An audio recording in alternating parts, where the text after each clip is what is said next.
9வது பண்பு என்பது போலியாக நம்மை நாம் காட்டிக்கொள்வது.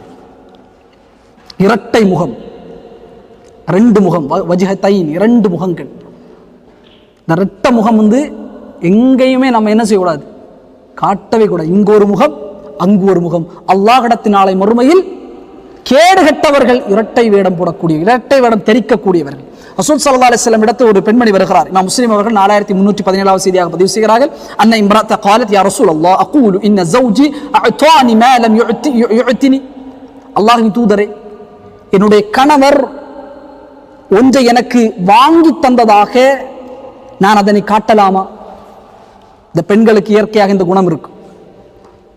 பெண்களுக்கு இயற்கையாகவே பெண்களோடு பெண் பேசும் பொழுது அவள் சொல்ல, என்னுடைய கணவன் 15 பவுன் தங்கம் எடுத்து தந்தாள் அப்படின்னு சொல்லுவாங்க.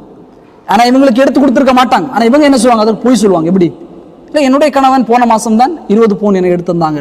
ரசூல் ஸல்லல்லாஹு அலைஹி வஸல்லம் அப்படி ஒரு பெண்மணி கேட்கிறார், அல்லாஹ்வின் தூதரே, என்னுடைய கணவன் எனக்கு எடுத்து தரவில்லை, எதுவும் தரவில்லை, ஆனால் தந்ததாக நான் காட்டிக்கொள்ளலாமா?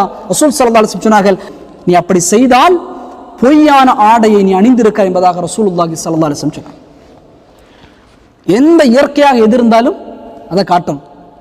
யார் உலகத்தை பற்றி பேசி எல்லாம் பேசினாலும் எனக்கு எது இருக்கிறதோ அதற்கு பொய் சொல்லக்கூடாது.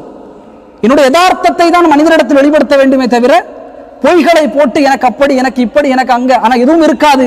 யதார்த்தத்தை மனிதர்களுக்கு மத்தியில் வெளிப்படுத்த வேண்டுமே தவிர பொய்யாக, இரட்டை முகமாக, போலியாக நடப்பதை அல்லாஹ்வின் மார்க்கம் தடை செய்த முனாஃபிக் அடையாளமாக அல்லாஹ்வின் மார்க்கம் சொல்லுவாங்க. இரட்டை முகம் எங்கேயுமே, இங்க ஒரு பேச்சு, அங்க ஒரு பேச்சு, இங்க ஒரு முகம், அங்க ஒரு முகம். எந்த யதார்த்த வாழ்க்கை இருக்கிறதோ அந்த வாழ்க்கைக்கு அல்ஹம்துலில்லாஹ் என்று சொல்லி அல்லாஹ்விடத்தில் பரக்கத்திற்காக பிரார்த்தனை செய்து அந்த வாழ்க்கை இருக்க வேண்டும். அவர் தன்னை குறித்து நன்றாக நினைக்க வேண்டும் என்று சொல்லி பொய்களை கட்டவிழ்த்து விடுவது அல்லாஹ்வின் தூதரால் தடுக்கப்பட்ட ஒன்று.